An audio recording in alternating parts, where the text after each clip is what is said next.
And here goes Retherford really applying the pressure. Sorensen is tied up, and there's the pin!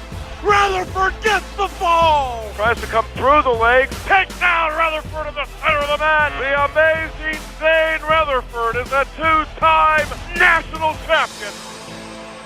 I took a week off of training, and coaches just kind of let us recover our bodies and get fresh and get hungry to compete again, and then jumped right into training here at the NLWC. It's really big to be able to, train in your own home. Last year was Olympic trials, and there wasn't as many, of my teammates, but this year there's a lot more. So, being able to hang around and make weight and, do all the wrestling things involved with it with your teammates is a lot of fun.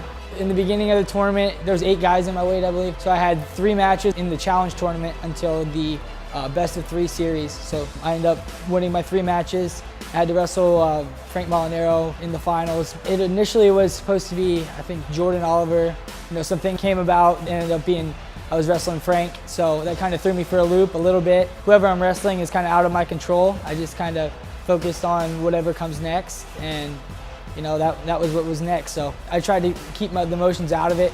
Wrestling a teammate or a coach, or the guy kind of knows some things that you do, and you're kind of aware of things that he does because you've wrestled before plenty of times. But if you get too emotionally attached to the match, even if it's not a teammate, you're not going to wrestle at your best. So I kind of keep that away. Coach Kale had a talk with me after the first match that I lost, and he said his first world team that he made, the same situation happened. He lost his first match. I'm not used to hearing Coach Kale say he lost too often, but it kind of woke me up like, man, if I want this, I can do this. My coach has done it, the same position. So be focused for the second match. I think I wrestled really well the second match. Made some adjustments, what the coaches were telling me to do. I scored like 6-0 was the final score of the second one. So I felt good about it. He came out kind of ready to wrestle that third one for sure. I think at the end of the second one, we were starting to get physical, and then things kind of just picked right up where they left off into that third match, and we both kind of just met each other like, I don't know, like pit bulls or something. So yeah, it was fun. At the end of the third match, I ended up busting my face open with like short time left, and I just like saw like blood running down my face. But I knew there was like short time left, so I didn't want the ref to stop it. So I just stayed in position, and there was 3 seconds left. It was completely all over, but it was, by that time, match was over.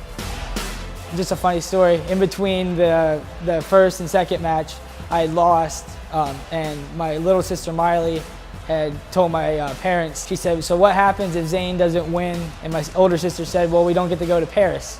Miley, my little sister, said, "Well, I want to go to Paris." She's crossing her fingers and stuff. When I first made my first world team, in high school, I thought wrestling was more like a fight. The more I've grown throughout the years, I've realized that you need to have that fight in like the do or die situations in wrestling. Like that needs to be a given, but you can't wrestle the whole match like that, or your technique kind of goes out the window. We train folk style, mainly in the United States, and then overseas it's freestyle year-round, which is Olympic and world style wrestling. I expect to feel things that I haven't felt before, be vulnerable in some positions, so I gotta make sure that I'm focusing on some areas that I know that they're gonna be good in, but also I know that I'm gonna feel strong in positions that they've never felt before, so I'm looking forward to that as well.